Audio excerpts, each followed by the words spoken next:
Welcome to mastermind of GK. एक बार फिर से आप लोग का स्वागत है मास्टर माइंड ऑफ जीके में। फ्रेंड्स, सभी को पता है कि जो आपका 21 मार्च का बिहार कांस्टेबल का एग्ज़ाम होने वाला है वो कैंसिल नहीं हुआ है। ठीक है, अभी तक कुछ नोटिफिकेशन नया नहीं आया है। तो फ्रेंड्स, आपको 21 मार्च का एग्ज़ाम होगा। तो जिस तरह का 14 मार्च का क्वेश्चन पूछा गया था, मैं कोशिश कर रहा हूँ उसी टाइप का आपको क्वेश्चन प्रोवाइड कराऊँ ताकि कुछ हेल्प हो सके। तो इस वीडियो में देखिए टोटल 100 प्रश्न है, जिसमें आपको हिंदी और जीके जीएस को सिर्फ कवर करिए फ्रेंड्स, मैथ और अंग्रेजी को छोड़ करके। तो वीडियो को लास्ट तक बने रहिएगा फ्रेंड्स। वीडियो अच्छा लगे तो लाइक जरूर करिएगा और 8:30 बजे आप लोग लाइव क्लास में जरूर जुड़िएगा। साथ ही वेबसाइट पर जाकर के जरूर पढ़िएगा फ्रेंड्स, वहाँ पर बहुत सारा हिंदी का और जीके जीएस का प्रैक्टिस सेट है। वेबसाइट का नाम आप लोग को पता है, GKmastermind.com। आप लिखिएगा गूगल में तो आ जाएगा फ्रेंड्स। ठीक है, इस तरह से GKmastermind.com अगर लिखिएगा तो आ जाएगा। उसका लिंक भी वीडियो के नीचे डिस्क्रिप्शन में दिया हुआ है। और टेलीग्राम ग्रुप आप लोग जरूर ज्वाइन कर लिएगा फ्रेंड्स, क्योंकि जो भी मटेरियल है जो उसी में मैं आपको प्रोवाइड कराऊंगा। चलिए, तो सवाल नंबर पहला देखते हैं, हिंदी से है। पहला सवाल आपका, प्रसाद जी की पहली कहानी थी। ठीक है, प्रसाद जी बोले तो फ्रेंड्स आपका जयशंकर प्रसाद। ठीक है, जयशंकर प्रसाद के बारे में बोला जा रहा है। तो जयशंकर प्रसाद जी की पहली कहानी का नाम क्या था? तो इंदु थी। यानी पहला नंबर सवाल का right answer option number B हो जाएगा। सवाल नंबर दूसरा है फ्रेंड्स आपका, चांद बीबी को किस अन्य नाम से भी जाना जाता है? तो चांद बीबी को अन्य नाम क्या है? तो चांद साहिब। ठीक है, क्या कहा जाता है उन्हें? चांद साहिब भी कहा जाता है। चांद बीबी को चांद साहिब कहा जाता है। ऑप्शन नंबर 20 का राइट आंसर होगा। ये हिंदी से है। 3 नंबर सवाल आपका है, निम्न में से किसे आज़ादी के बाद का प्रेमचंद कहा जाता है? बहुत अच्छा सवाल है। किन्हें है जो आज़ादी के बाद का प्रेमचंद कहा जाता है? सवाल नंबर 3 का जो करेक्ट आंसर होगा friends option number D, Phanishwar Nath Renu. Phanishwar Nath Renu को आज़ादी के बाद का प्रेमचंद कहा जाता है। फणीश्वर नाथ रेणु जो फ्रेंड्स लिखे हैं आपका मैला आंचल, आपने पहले भी बता चुका हूँ, मैला आंचल के लेखक है जो आपका फणीश्वर नाथ रेणु है, जिन्हें आज़ादी के बाद का प्रेमचंद कहा जाता है। चलिए फटाफट देख लेते हैं। चौथा नंबर सवाल है, बार बार बलि जाऊं। ठीक है, बार बार बलि जाऊं, बलि का क्या अर्थ है? 4 नंबर सवाल का राइट आंसर होगा फ्रेंड्स आपका न्यौछावर करना। ठीक है, बार बार बलि जाऊं में बलि का क्या अर्थ है? तो न्यौछावर। सवाल नंबर 5 को देखिए, कुमार जी की अनुसार शास्त्रीय संगीत का स्थायी भाव क्या है? कुमार जी के अनुसार। 5 नंबर सवाल का करेक्ट आंसर हो जाएगा ऑप्शन नंबर सी, गंभीरता। ठीक है, कुमार जी के अनुसार शास्त्रीय संगीत का स्थायी भाव क्या है? तो गंभीरता। सवाल नंबर 6 को देखिए, गीत गोविंद की टीका किसने लिखी है? ठीक है, एक गीत गोविंद है खाली फ्रेंड्स, तो उसका तो जयदेव लिखा है, सभी को पता है। लेकिन यहाँ पर गीत गोविंद की टीका है, तो गीत गोविंद की टीका किसने लिखी है? तो 6 का करेक्ट आंसर होगा ऑप्शन नंबर बी, मीराबाई ने लिखी है। गीत गोविंद की टीका किसने लिखा है? मीराबाई ने लिखी है। 7 नंबर सवाल को देखिए, कबीर जी के अनुसार लोगों को किसका अभिमान है? कबीर जी के अनुसार लोगों को किसका अभिमान है? 7 का करेक्ट आंसर हो जाएगा फ्रेंड्स आपका ऑप्शन नंबर सी, सांसारिक माया का अभिमान है। ठीक है, कबीर जी क्या कहते हैं कि लोगों को अभिमान किस बात की है? तो सांसारिक माया की अभिमान है। ऑप्शन नंबर सी इसका राइट आंसर होगा। 8 नंबर सवाल को देखिए, जयप्रकाश नारायण उच्च शिक्षा के लिए कहाँ गए थे? जयप्रकाश नारायण जिन्होंने संपूर्ण क्रांति का आह्वान किया था फ्रेंड्स। ठीक है, तो उच्च शिक्षा के लिए आपका कहाँ गए थे? तो अमेरिका गए थे। ऑप्शन नंबर सी इसका राइट आंसर होगा। 8 का correct answer option number C हो जाएगा। सवाल नंबर 9 को देखिए, गीत गोविंद की टीका किसने? देखिए क्वेश्चन रिपीट हो गया है, प्रैक्टिस में भी रिपीट हो जाता है कभी कभी। इसका मीराबाई ने अभी बताया, गीत गोविंद की टीका किसने लिखी थी? तो आपका मीराबाई। 9 का हो जाएगा बी। सवाल नंबर 10 को देखिए, माथुर जी का जन्म कब हुआ था? तो माथुर जी का जन्म कब हुआ था? सवाल नंबर 10। सवाल नंबर 10 का correct answer option number D होगा। 1917 ईस्वी में आपका माथुर जी का जन्म हुआ था। अगला है, गलत पुरुष किसकी रचना है? अच्छा सवाल है, गलत पुरुष। गलत पुरुष किसने लिखा है? 11 का राइट आंसर है हो जाएगा आपका, गलत पुरुष की रचना मेहरुन्निसा परवेज की कृति है। बहुत इंपॉर्टेंट हो सकता है पूछा जाए। ये मेहरुन्निसा परवेज की कृति है, क्या थी? गलत पुरुष। देखिए, मेहरुन्निसा परवेज भारत की आधुनिक महिला साहित्यकार थी। ठीक है, और कहानीकार थी। उन्होंने ही आपका ये गलत पुरुष लिखी है। ठीक है, और ये जो मेहरुन्निसा परवेज थी वो कहाँ की थी? तो मध्य प्रदेश की थी, ये भी याद रखिएगा। तो गलत पुरुष किसकी रचना है? तो मेहरुन्निसा परवेज की है। ठीक है, सवाल नंबर 12 को देखिए, पूस की रात के लेखक कौन है? बहुत ही फेमस कहानी है, बहुत अच्छी कहानी है। 12 का आपका, पूस की रात किसने लिखा है? तो मुंशी प्रेमचंद्र ने लिखा है फ्रेंड्स। ठीक है, ऑप्शन नंबर ए 12 का बिल्कुल राइट आंसर हो जाएगा। मुंशी प्रेमचंद ने लिखे थे आपका पूस की रात। सवाल नंबर 13 को देखिए, अर्धनारीश्वर किसकी रचना, ये भी इंपॉर्टेंट है। 13 नंबर सवाल इसका हो जाएगा आपका रामधारी सिंह दिनकर जी का लिखा हुआ, ठीक है। अर्धनारीश्वर किसकी रचना है, तो रामधारी सिंह दिनकर जी ने लिखा है फ्रेंड्स। और इन्होंने बहुत सारा बुक लिखा है, सभी को याद रखिएगा। जैसे कि कुरुक्षेत्र किसने लिखा है, रामधारी सिंह दिनकर ने लिखा है। उर्वशी रामधारी सिंह दिनकर। इसके साथ में एक रेणुका, रेणुका का भी लेखक, रेणुका के लेखक है जो आपका कौन है, तो आपका रामधारी सिंह दिनकर है। नरसिम्ह रथी का लेखक कौन है फ्रेंड्स, तो इन्हीं का है, ठीक है। तो सभी को याद रखिएगा। फिर धूप छाँ का लेखक कौन है, तो आपका ही रामधारी सिंह दिनकर है। और देखिए रामधारी सिंह दिनकर को आपको ज्ञानपीठ पुरस्कार भी मिला है, कि मिला था 1972 ईस्वी में। कौन, इनका जो उर्वशी, ठीक है, उर्वशी कभी कभी पूछा जाता तो याद रखिएगा कि किस पे, तो उर्वशी पर इनको 1972 ईस्वी में ज्ञानपीठ पुरस्कार से भी सम्मानित किया गया है रामधारी सिंह दिनकर को, तो याद रखिएगा। तो यहाँ था अर्धनारीश्वर किसकी रचना है, रामधारी सिंह दिनकर। 13 का बी हो जाएगा। सवाल नंबर 14 को, तो भोला पासवान शास्त्री जी का जन्म कब हुआ था, तो 14 का भोला पासवान शास्त्री जी का जन्म 1914 ईस्वी में हुआ था फ्रेंड्स। का ऑप्शन नंबर सी, जिस समय आपका प्रथम विश्व युद्ध हुआ था उसी समय में इनका जन्म हुआ था। ये बहुत ही ईमानदार और स्वतंत्रता सेनानी भी थे ये, जो आपका भोला पासवान शास्त्री थे ये, ठीक है। तो याद रखिएगा भोला पासवान शास्त्री का जन्म 1914 ईस्वी में हुआ था। सवाल नंबर 15 को देखिए फ्रेंड्स। 15 नंबर सवाल है, एक दीक्षांत भाषण किस विधा की रचना है। शायद ये आपका फर्स्ट शिफ्ट में इस आपका पूछा गया था, ठीक है फ्रेंड्स। ये जो आपका है एक दीक्षांत भाषण आपको शायद पूछा गया था, ये पूछा गया था आपका जो बिहार पुलिस का एग्जाम हुआ था फ्रेंड्स। एक दीक्षांत भाषण किस विधा की रचना है, ये आपका सवाल फर्स्ट शिफ्ट में आया था, बिहार पुलिस का जो एग्जाम हुआ है, ठीक है। तो सवाल नंबर आपका 15 का जो करेक्ट आंसर हो जाएगा क्या हो जाएगा, तो 15 का जो आपका राइट आंसर होगा ऑप्शन नंबर सी होगा। ये व्यंग है, एक दीक्षांत भाषण किस विधा की रचना है। तो इसको पूछा गया था फ्रेंड्स, एक दीक्षांत भाषण किसने लिखा, शायद ऐसा कुछ था फ्रेंड्स, लेकिन मुझे याद है कि आपका ये प्रश्न आया हुआ था। तो क्या है, एक दीक्षांत भाषण किस विधा की रचना है, तो ये व्यंग है। चलिए देखिए 15 प्रश्न था जो आपका हिंदी साहित्य से था फ्रेंड्स। अब हम लोग जीके जीएस से देख लेते हैं, क्योंकि फ्रेंड्स अंग्रेजी में उतना अच्छा इसमें प्रैक्टिस सेट में नहीं दिया हुआ था, और उसे पढ़ने से मेरे ख्याल से कुछ ज़्यादा फायदा नहीं हो रहा है। मैथ में भी वही हाल है। तो हम लोग जीके जीएस फटाफट देख लेते हैं फ्रेंड्स। इसके बाद में मैं चुनिंदा प्रश्नों को क्वेश्चन का टाइप कर रहा हूँ, ठीक है। इसको टाइप करके मैं प्रोवाइड कराऊंगा। टाइप करने में थोड़ा विशेष वक्त लगता है फ्रेंड्स, और क्वेश्चन सिलेक्ट करने में। देखिए फ्रेंड्स एक ईमानदारी से कहता हूँ कि जिस तरह से क्वेश्चन पूछ रहा है तो किसी को कुछ पता ही नहीं चल रहा है कि कौन सा क्वेश्चन आप लोग को दूँ, कौन सा क्वेश्चन प्रैक्टिस करवाऊँ, कौन सा नहीं करवाऊँ। तो उसके लिए थोड़ा सा ज़्यादा खोजना पड़ता है, ढूंढना पड़ता है, ठीक है। तो उसी टाइप से मैं क्वेश्चन आपको खोज रहा हूँ, ठीक है। अब आपका प्रोवाइड कराऊंगा इसके बाद थोड़ा देर के बाद में। और 8:30 पे आप लोग लाइव क्लास में जरूर आइएगा। और वेबसाइट पर भी काम चल रहा है फ्रेंड्स, तो उस पर भी जाकर करके पढ़िएगा, उस पर भी पोस्ट डाला जा रहा है। 46 नंबर सवाल क्या होगा, 46 नंबर सवाल है, किसी प्रांत के राज्यपाल को, अब देखिए जीके जीएस से है सवाल नंबर 46, गिस करते चलिएगा फटाफट, इसको हम देख लेते हैं। कहता है किसी प्रांत के राज्यपाल को क्या होगा, कुछ निश्चित मामलों में विवेकाधिकार है।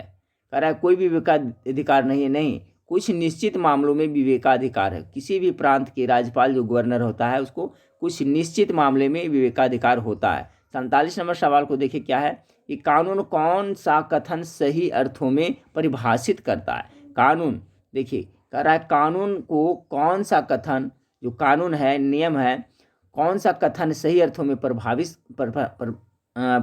करता है। 47 का होगा ये हो जाएगा, यह प्रभु सत्ताधारी का आदेश है। कानून क्या है, कानून ये है ना कि जो प्रभु सत्ताधारी का उसका आदेश है जो कानून है। 47 का right answer option number A होगा। सवाल नंबर 48 को देखिए। 48 नंबर सवाल आपका है कि आर्थिक स्वतंत्रता पर सर्वाधिक जोर किसने दिया।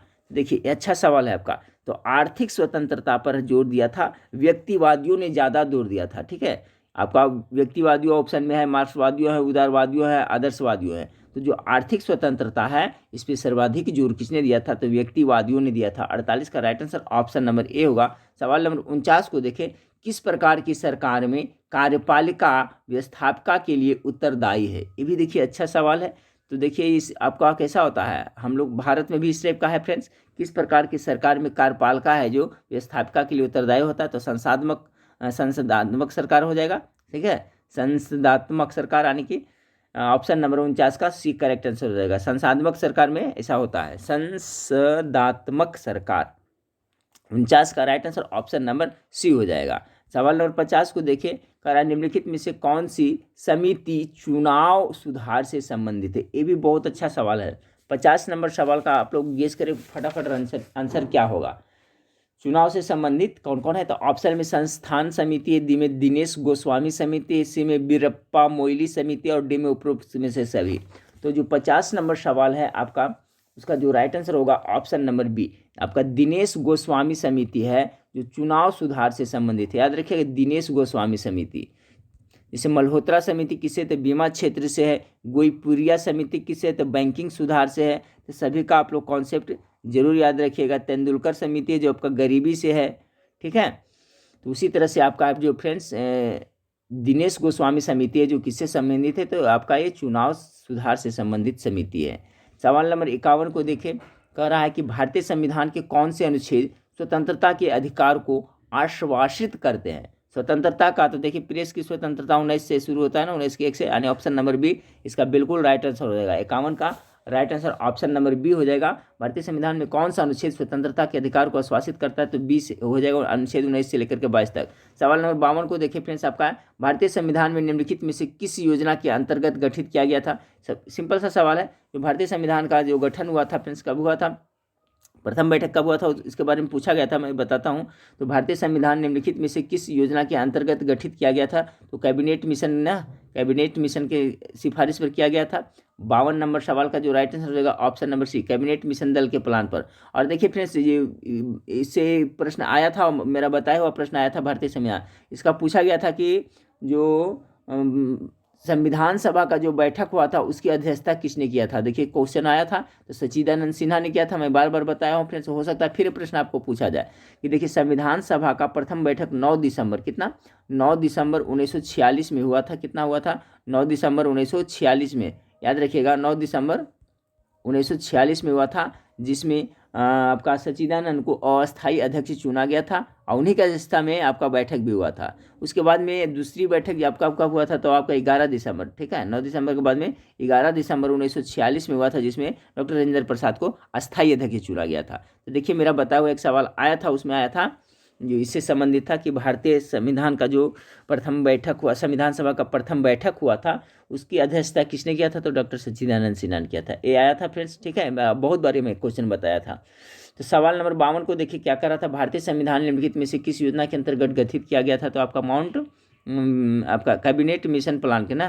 52 का right answer option number C हो जाएगा। 53 नंबर सवाल आपका सुमेलित करने के लिए बोल रहा है वेल्ला, ठीक है, वेल्ला है जो कहाँ पड़ता है, तो वेल्ला कहाँ पड़ता है, तो आपका ये, इसको देखिए मिलाते चलिएगा, किसके लिए है जो वेला है जो दिया हुआ है। तो सवाल नंबर कितना है फ्रेंड्स आपका, 53 है। तो 53 नंबर सवाल में देखिए इसका जो राइट आंसर होगा ऑप्शन नंबर बी होगा, 1 का 2, यानी कि वेला है जो कैसे किससे है संबंधित, तो भूस्वामी को वेला कहा जाता था। फिर बी का है जो 1 है, उनवाज किसे कहा जाता है, हलवाले को, ठीक है, हल वाले को उनवाज कहा जाता है। उसके बाद में क्या आ गया, सी के 3, यानी कडेसियर, कडेसियर किसको कहा जाता है, तो भूमिहीन मजदूर को कहा जाता है। और अधिमई, अधिमई किसे कहा जाता है, तो आपका दास को कहा जाता है, ठीक है। तो अब देखिए मिलाने वाला था, वेला मतलब क्या होता है, तो वेला का भी मैंने बताया, 1 का 2, इसका right answer option number B होगा, ठीक है, ऑप्शन 53 का बी होगा। तो वेला हो गया जो आपका भूस्वामी हो गया, उसके बाद में उनवाज हो गया जो हल वाले को कहा जाता है उनवाज, फिर कैडिसियर किसको कहा जाता है, भूमिहीन मजदूर को, ठीक है। और उसके बाद में बच गया आपका क्या, अधिमई, अधिमई मतलब होता है दास होता है। तो सवाल नंबर जो 53 है, इसका जो राइट आंसर हो जाएगा ऑप्शन नंबर बी हो जाएगा इसका करेक्ट आंसर, ठीक है। 1 का 2, बी का 1, सी का 3 और डी का 4। चलिए सवाल नंबर 54 को देखें। सवाल नंबर 54 है कि मनुस्मृति में स्त्रियों के लिए संपत्ति अर्जन के कितने तरीके बताए गए हैं। अच्छा सवाल है 54 नंबर का। तो देखिए मनुस्मृति में स्त्रियों को संपत्ति अर्जन के लिए 6 तरीकों का वर्णन किया गया है। ऑप्शन नंबर बी इसका राइट आंसर हो जाएगा। गोथिक निम्नलिखित में से थी क्या थी। 55 नंबर सवाल का राइट आंसर हो जाएगा ऑप्शन नंबर वास्तुकला की शैली। गोथिक क्या थी, तो ये आपका वास्तुकला की शैली थी। 56 नंबर सवाल को देखें। शाह हमदान मस्जिद निम्नलिखित में से कहाँ स्थित है। शाह हमदान मस्जिद निम्नलिखित में से कहाँ स्थित है? 56 का करेक्ट आंसर जम्मू कश्मीर में हो जाएगा। सवाल नंबर 57 को देखें। सवाल नंबर 57 है कि 18वीं शताब्दी के अंत तक भारतीय नील की मांग में वृद्धि का क्या कारण था? ठीक है, 18वीं शताब्दी के अंत तक भारतीय नील की मांग में वृद्धि हुआ था, ज़्यादा हुई थी, तो इसका कारण क्या था? तो 57 नंबर सवाल का right answer option C, Britain के औद्योगिकरण का प्रभाव। ठीक है, यही हो जाएगा right answer option number C. चलिए सवाल नंबर 58 को देखते हैं। 58 है, हाँ फिर तो सवाल नंबर 58 को देखिए। 58 नंबर सवाल है, फ्रांसीसी सहायता से 1765 ईस्वी में एक आधुनिक शस्त्रागार की स्थापना हुई थी। कहाँ हुई थी? फ्रांसीसी की सहायता से। 58 नंबर सवाल का right answer option number D हो जाएगा, डिंडीगुल में हुआ था। कहाँ हुआ था? डिंडीगुल में स्थापना किया गया था शस्त्रागार का। ठीक है, किसके? फ्रांसीसी की सहायता से। सवाल नंबर 59 को देखें। नई दिल्ली और उसकी इमारतों का डिजाइन किसने तैयार किया था? ये भी अच्छा सवाल है। 59 का जो राइट आंसर होगा फ्रेंड्स क्या हो जाएगा?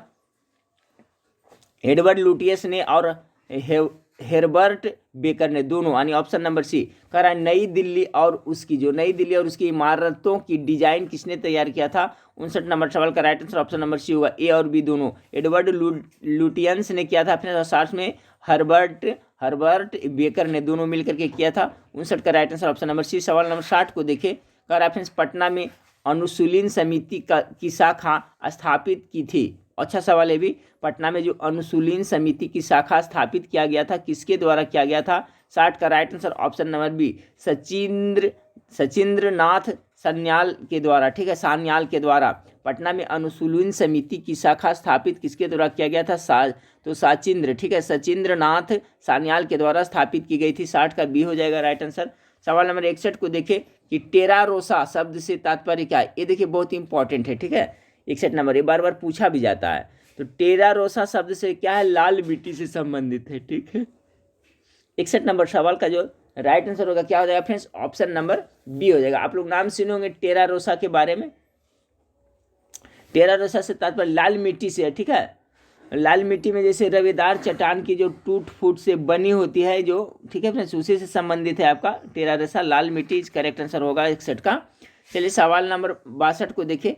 62 नंबर सवाल है, हाँ फिर सवाल नंबर 62 को देखिए। सवाल नंबर 62 आपका, सर्दियों में उगाई जाने वाली फसलें जिनकी बसंत में कटाई की जाती है, क्या कौन सी फसलें कहलाती है? तो देखिए सर्दियों में कौन सा बोया जाता है फ्रेंड्स? जैसे में आपका हो गया चना, हो गया गेहूं, हो गया सरसों, हो गया, यानी रबी फसल के बारे में पूछा जा रहा है। तो ऑप्शन नंबर ए इसका बिल्कुल राइट आंसर होगा। जैसे कि रबी फसल के अंतर्गत कौन कौन आता है सबको पता है, ये सर्दियों में उगाई जाती है और बसंत ऋतु में काटी जाती है। जैसे में गेहूं हो गया, चना हो गया, सरसों, ये सब है जो उनके फसल है। बाकी खरीफ फसल में जैसे धान हो गया, फिर गन्ना हो गया, ये सब क्या किस टाइम में बोया जाता है आप लोग को पता ही है, जून जुलाई में। ठीक है, तो यहाँ पर राइट आंसर 62 का ए हो जाएगा।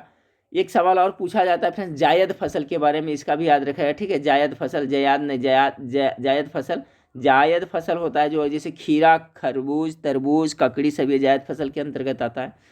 63 नंबर सवाल को देखिए फ्रेंड्स, आपका जून को दोपहर को सूर्य की स्थिति एकदम सिर के ऊपर कहाँ पर होती है? ठीक है, तो जून में कर रहा है ना, तो 63 का right answer option number B हो जाएगा। कर रहा है जून को दोपहर को सूर्य की स्थिति एकदम सिर के ऊपर कहाँ पर होती है? तो आपका 23.5 डिग्री उत्तर, इसका राइट आंसर दे रहा है ऑप्शन नंबर बी, जून में। ठीक है, चलिए सवाल नंबर 64 को देखते हैं। आकाश गंगा के निर्माण हेतु आवश्यक प्रारंभिक पदार्थ क्या है? तो आकाश गंगा जो निर्माण होता है उसका प्रारंभिक, तो इसका जो राइट आंसर होगा friends option number A, hydrogen हो जाएगा। आकाश गंगा के निर्माण हेतु आवश्यक प्रारंभिक पदार्थ आपका हाइड्रोजन हो जाएगा। 64 का राइट आंसर ए हो जाएगा। 65 नंबर सवाल को देखिए। सुंदरवन डेल्टा के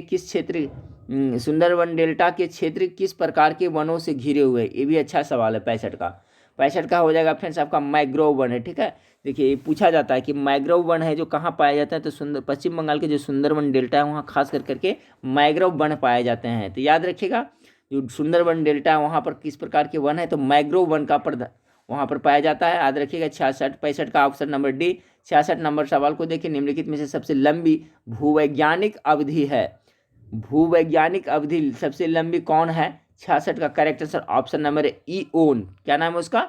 ईओन। निम्नलिखित में से सबसे लंबी भूवैज्ञानिक अवधि क्या है? तो ईओन है। अगला नंबर सवाल आपका फ्रेंड्स की सबसे अधिक लौहांश कौन से लौह अयस्क में पाया जाता है? देखिए अच्छा सवाल ये भी है। सबसे अधिक लौहांश कौन सा लौह अयस्क में पाया जाता है? तो सभी ये जो इसका अयस्क है तो क्या हो जाएगा इसका फ्रेंड्स आपका 67 नंबर का, तो मैग्नेटाइट में ज़्यादा पाया जाता है। ठीक है, सबसे अधिक लोहांश, जैसे मैग्नेटाइट हेमाटाइट दोनों लोहा का अयस्क है, लेकिन अधिक लोहांश किस में पाया जाता है? तो मैग्नेटाइट में पाया जाता है। 67 का right answer option number A हो जाएगा। सवाल नंबर 68 को देखें, पृथ्वी के चारों ओर वायुमंडल पाए जाने का मुख्य कारण क्या है? ये भी बहुत इंपॉर्टेंट सवाल है, सिंपल है लेकिन इंपॉर्टेंट है। तो देखिए, जो पृथ्वी का गुरुत्वाकर्षण है, यही कारण से आपका पृथ्वी के चारों ओर वायुमंडल पाया जाता है। ऑप्शन नंबर ए इसका बिल्कुल राइट आंसर हो जाएगा। ठीक है,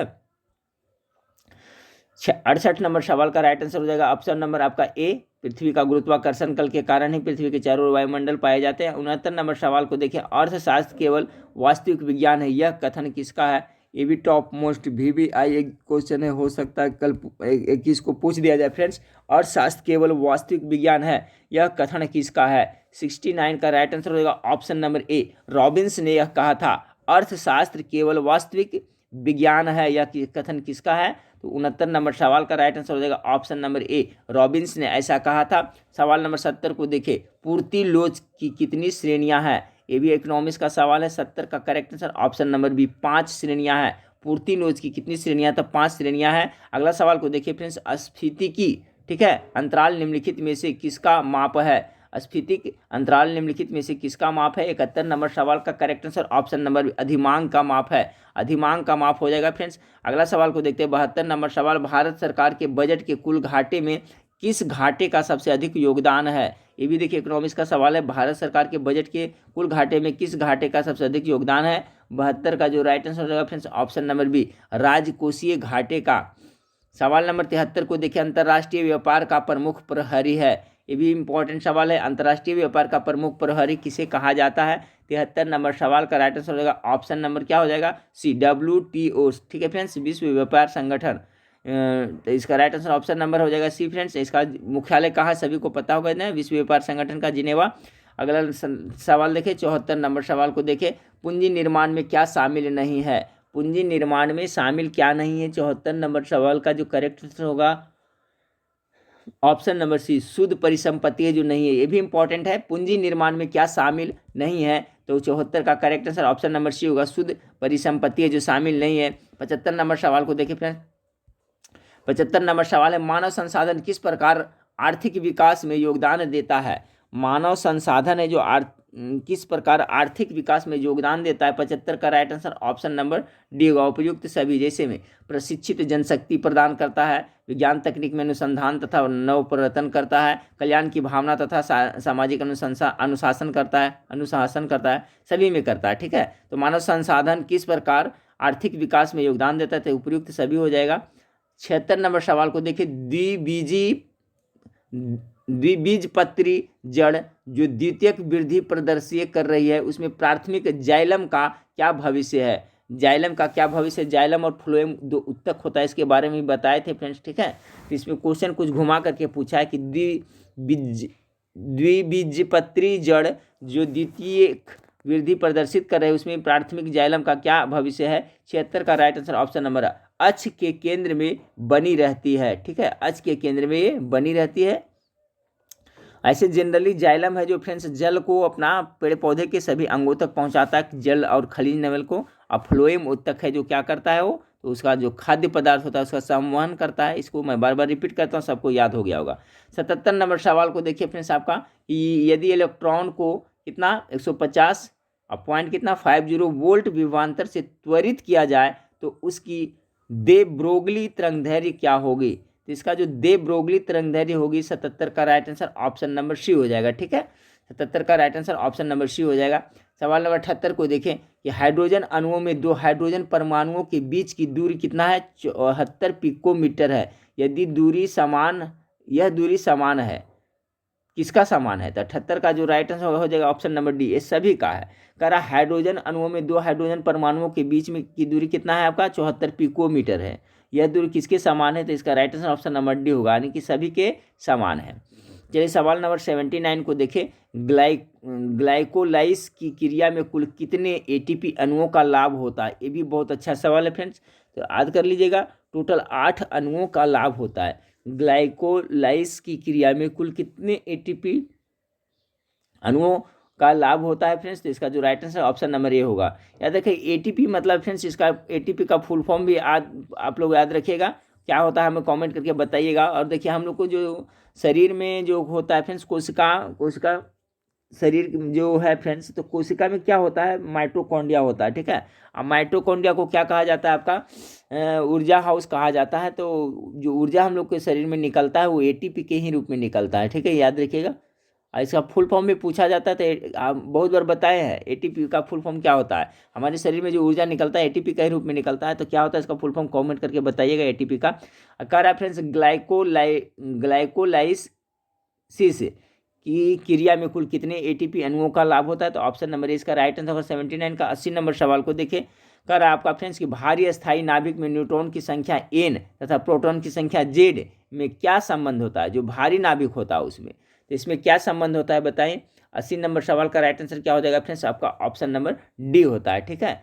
जो भारी स्थायी नाभिक होता है उसमें न्यूट्रॉन की संख्या और प्रोटॉन की संख्या जेड में क्या संबंध है, तो ऑप्शन नंबर डी। इसे सबको पता है फ्रेंड्स कि जैसे मान लीजिए परमाणु है तो नाभिक में आपका P+N रहता है, यानी प्रोटॉन और न्यूट्रॉन ही रहता है, इलेक्ट्रॉन ही चारों वृत्ताकार पथों पर घुमा रहता है। तो देखिए इस टाइप का सवाल याद कर लें डायरेक्ट, इसका right answer option number D हो जाएगा। चलिए सवाल नंबर 81 को देखिए फ्रेंड्स कि निम्न में किसका गलनांक अधिक है, सबसे इसमें से जो अधिक गलनांक किसका होगा, तो 81 नंबर सवाल का right answer option number A हो जाएगा, ठीक है। NaCl का होगा, सोडियम क्लोराइड का गलनांक है जो अधिक होगा।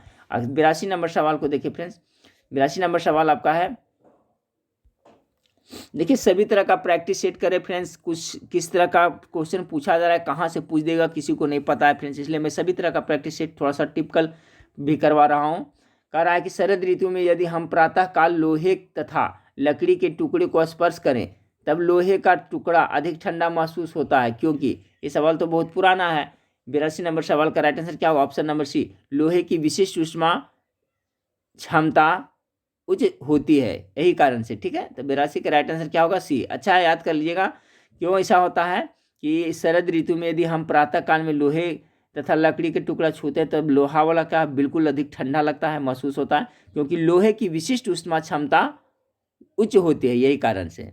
चलिए सवाल नंबर 83 को देखें, लवण सेतु को हटाने पर वोल्टता पर क्या प्रभाव पड़ता है। लवण सेतु को हटाइएगा तो वोल्टता पर क्या प्रभाव पड़ेगा, 83 का ए 0 हो जाएगा, ठीक है, याद रखिए 83 का राइट आंसर ऑप्शन नंबर है। लवण सेतु हटाइएगा तो वोल्टता क्या हो जाएगा, 0 हो जाएगा। 84 नंबर सवाल को देखिए, भारत में परिवार नियोजन कार्यक्रम कब प्रारंभ हुआ, पहले का बताया हुआ क्वेश्चन है फ्रेंड्स, सन 1951 में ना।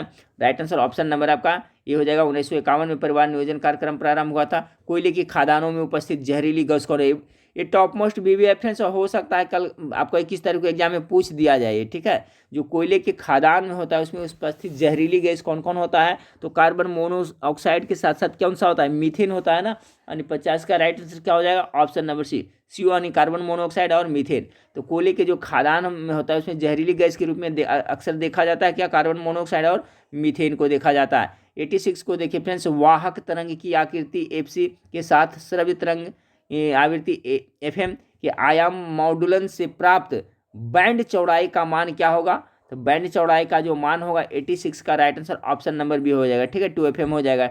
ऑप्शन नंबर 20 का राइट आंसर है। अगला आपका फ्रेंड्स की परिस्थितिकी अनुक्रमण की सर्वप्रथम अवधारणा किसने दी थी। परिस्थिति की अनुक्रमण का कह रहा है फ्रेंड्स, देखिए अच्छा सवाल, टिपिकल सवाल है। देखिए कल मैंने परिस्थितिकी तंत्र का शब्द, परिस्थितिकी तंत्र शब्द का टेंसले ने दिया था, कल का प्रैक्टिस सेट में मैंने दिया था, ठीक है फ्रेंड्स। परिस्थितिकी शब्द का प्रतिपादन किसने किया था, परिस्थितिकी तंत्र वाला तो टेंसले ने दिया था।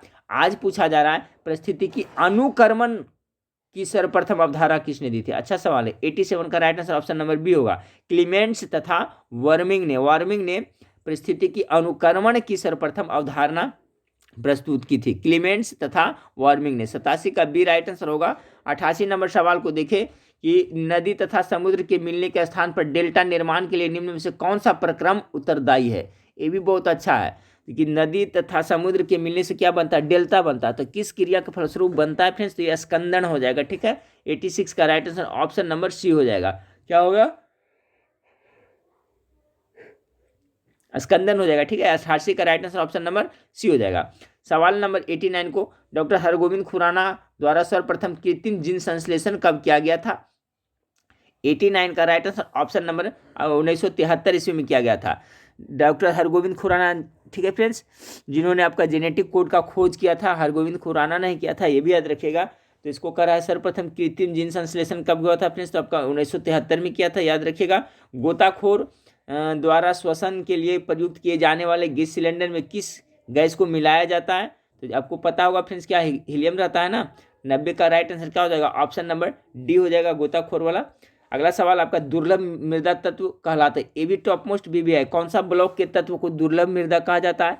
90 नंबर सवाल का राइट आंसर क्या होगा, ऑप्शन नंबर डी, ठीक है। एफ ब्लॉक वाले तत्व को क्या दुर्लभ मृदा कहा जाता है। अगला सवाल को देखिए फ्रेंड्स, आपका बुलियन बीजागणित, ठीक है, बुलियन बीजागणित मुख्यतः किस पर आधारित है, ये बहुत इंपॉर्टेंट है फ्रेंड्स, याद रखिए, टिपिकल क्वेश्चन है। सवाल नंबर 92, 91 का तो डी हो गया था फ्रेंड्स, अभी हमने देखा ए ब्लॉक में, ये भी इंपॉर्टेंट था आपका कि दुर्लभ मृदा तत्व कहलाते हैं, तो ए ब्लॉक वाले।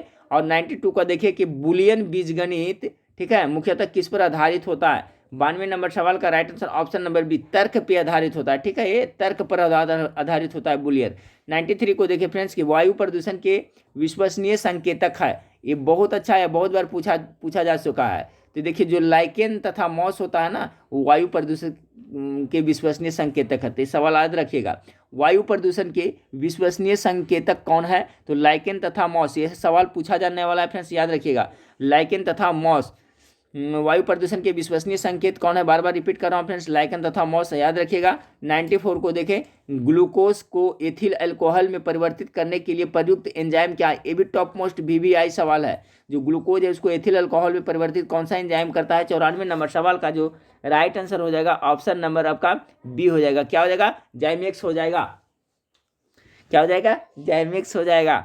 94 का right answer option number B, जाइमेक्स हो जाएगा। सवाल नंबर 95 को देखिए फ्रेंड्स, दूरस्थ वस्तु को खगोलीय दूरदर्शी द्वारा देखने पर इसका प्रतिबिंब होता है, कैसा होता है, देखिए ये भी अच्छा सवाल है फ्रेंड्स।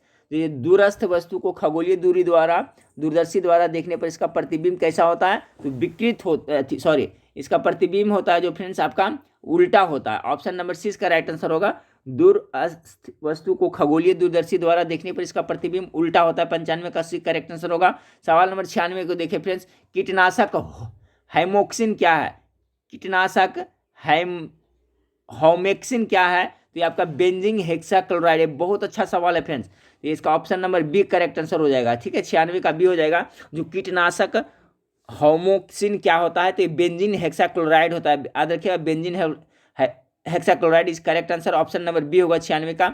सवाल नंबर 97 के देखिए, कड़वे बादाम का तेल, ठीक है, कड़वे बादाम का तेल के नाम से प्रचलित यौगिक कौन है, चलिए इसको भी याद रखिए, कड़वे बादाम का तेल किसे कहा जाता है। 97 का right answer option number C हो जाएगा, बेंजेलिडहाइड हो जाता है, ठीक है, बेंजलीहाइड हो जाता है, बेंजेलिडहाइड को कड़वे बादाम का तेल भी कहा जाता है। 97 का right answer option number C होगा।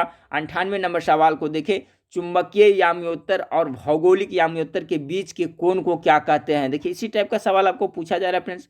98 का right answer option number B होगा, चुंबकीय दिक्पात कहा जाता है, चुंबकीय याम्योत्तर और भौगोलिक याम्योत्तर के बीच के कोण को क्या कहता है, चुंबकीय दिक्पात कहा जाता है। 98 का right answer option number B हो जाएगा। 99 नंबर सवाल को देखिए फ्रेंड्स, वह कार्बोहाइड्रेट जो मनुष्य के पाचन तंत्र से नहीं पचता है। 99 नंबर सवाल का राइट आंसर क्या होगा, सेलुलोज, सेलुलोज है जो है हमारा पाचन तंत्र इसको नहीं पचा सकता, ठीक है फ्रेंड्स।